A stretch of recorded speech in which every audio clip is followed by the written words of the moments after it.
You're rising up in Microsoft. You're running the business solutions division at one point, but then they say to you, we'd like you to run the search business called Bing. And did you say, you can't compete against Google, I don't want to do that? Or did you say, no, I'm happy to do that? You know, it was, I had just been promoted to lead our business solutions team, and I mean, I was loving that job. It's something that I'd aspired to do, and Steve comes around and he says, hey, you know what, I have an idea for you. I think you should go run this group that's got high attrition, and we have a very tough task ahead. And I don't know whether it's a good career move, but yeah, I need help, and you know, think wisely and choose. And I was like, wow, this is an interesting choice in front of me. And I remember very distinctly, you know, going that night to the building in which the Bing team and our search team was housed.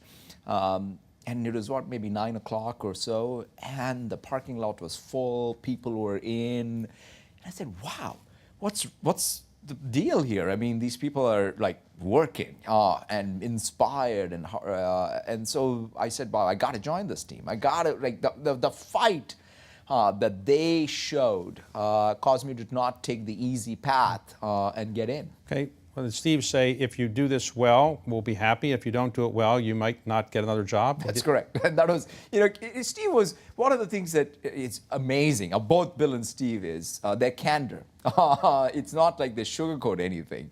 They're very, very honest about most things in life, or everything in life. And they were sort of very clear. Look, if you do a good job, maybe you will have another job. If not, you won't.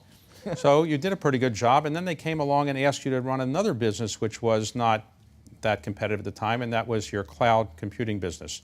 How did it happen that Amazon, which was not a computer company, more or less, became a giant in cloud, and Microsoft, right nearby, wasn't a giant there? The interesting thing is, what happens when a company becomes successful is this beautiful virtuous cycle that gets created between your concept or product, your capability, and your culture.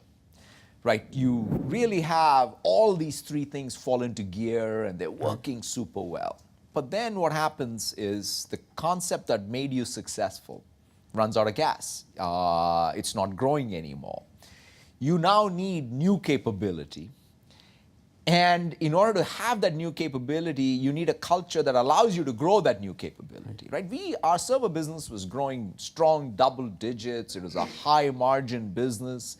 And you look around, you know, on the other side of the lake, here is a very low margin business called the cloud. And people will look at that and say, why would we do that when we have such an amazing, fast growing, high margin business?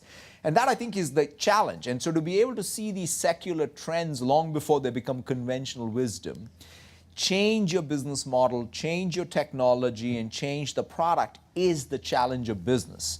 You know, in tech, it's unforgiving. But quite frankly, now that tech is part of every business, I think all of us have to deal with it.